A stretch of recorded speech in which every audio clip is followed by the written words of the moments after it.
with us as kind of you figured it out if you were in the middle of watching this, this system. You're probably deep down at the bottom of it now, where you're understanding that we are an I offense team that is very multiple, and it kind of leads us into that kind of power spread system where we're running gap scheme stuff out of spread concepts, right? Which now leads us to do what? Create multiple packages, multiple varieties of things where we can kind of hopefully paralyze or kind of slow down the defense, kind of create a lot of eye variations where, shoot, man, eye violations of, my gosh, I thought it was this, it looked like this, it smelled like this, but it wasn't, right? And if we can kind of just slow down, right, opposing defenses just a hair, we think that gives us a little bit of an advantage, all right? So when you have your, a system, whatever it is that you're running, and guys, I'm not, believe me, by no means am I saying I'm an expert. These are just merely suggestions of what has helped us over the years at Haddonfield, over the course of time here, where we've had a little bit of success, thanks to a tremendous coaching staff, right, and an outstanding group of kids. So that's what you're getting ready to kind of see here. Now, for us, when we talk about screen game, and we want, again, every run play, we want to have a companion screen off of it, right? We just want to have that ability to have a counter move to it. What's the kind of the next, the answer to this question that they gave us, right? But the key components here, for us in screen game is kind of very simple. Our first one is obviously set, right?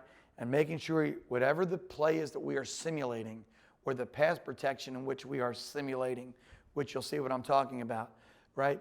Because we have 7 different types of pass protections, right? So we want to simulate those as well. Which one does this play simulate? Which play does this simulate? Does this simulate a gap scheme play?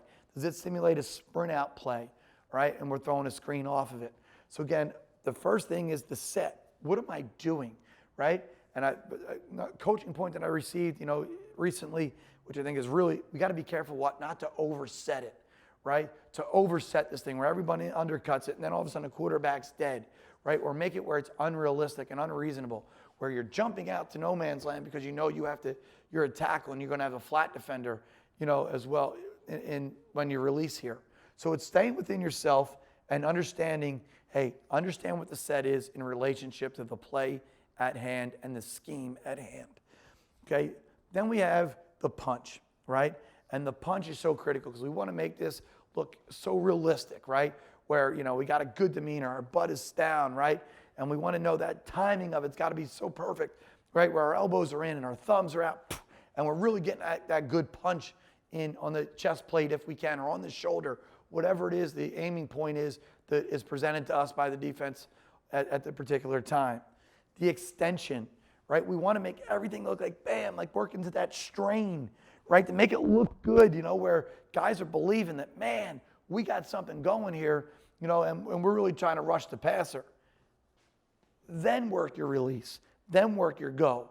But kind of a key coaching point here is don't leave and release until they take the bait, until they take that cheese, until they realize, man, maybe, shoot, now they beat me, and allowing their momentum to be in, yet stymieing them for whatever you normally, for us traditionally, it's a 1,001, 1,002, go.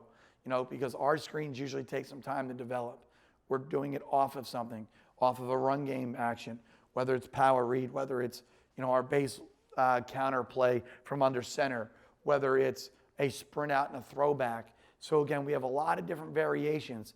And guys, we want it to be believable. So it's why it takes us a little bit of time to set up the play and have kind of the counter to it. Now, first thing I also want to show you is kind of how we rep this and how we work this in practice. Now, guys, this kind of looks like a bunch of craziness right here on this screen. I get it. You're like, what is going on? So just say we have ourselves a traditional 3x1 set here, right? And we're working screen to the left, with our basic screen release, which I'll show you in a second, with our guard and tackle leading. We're going to replicate the same exact timing and everything that we need. Our wideouts are going to run their particular route. Again, how do we block corners and safeties?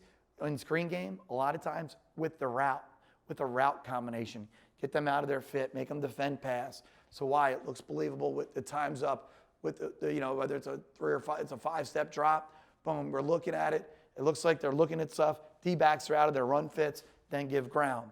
So it's very important for us to present the secondary as well with a true pass look. So our guys maybe are going to run a little smash concept with a post by number 3, right? So they're going to do everything. Now, these guys are going to be on their counts. And then what's going to happen with this, right, is after these guys, maybe the right side of this line, the center guard and tackle are, kick sliding and doing their normal deal, they're then going to release, right? And they're going to get themselves and sprint a good 25 to 30 yards downfield.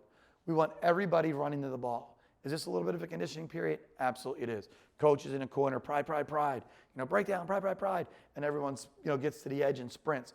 We should have 11 hats, including the quarterback, to the ball. No Hollywood here. The quarterback's the first guy to the ball, right? And all of a sudden he's like, man, he just busted his tail. Everyone's going to follow, right? So you have 11 guys at the ball now. Even his guy, he's going to have to redirect and get himself back over. Is it a long run? Sure it is. Oh, well, it is what it is, right? And we were trying to do this to encourage, linemen going downfield and really emphasizing the importance of them, after ball's executed, get downfield, pick somebody off. Maybe, everyone getting to the ball for another reason. What happens if we have a downfield fumble, right? We possibly have a guy there to fall on it. But just encouraging and coaching it exactly what we want it to look like, right? They come around, huddle 2A fills in, right? They run the same exact play, bam, we're out, right? They do the same thing. Maybe a frosh huddle's the third huddle that comes in, runs the same exact thing, same exact look, okay? So again, that's how we kind of rep, screen, and practice.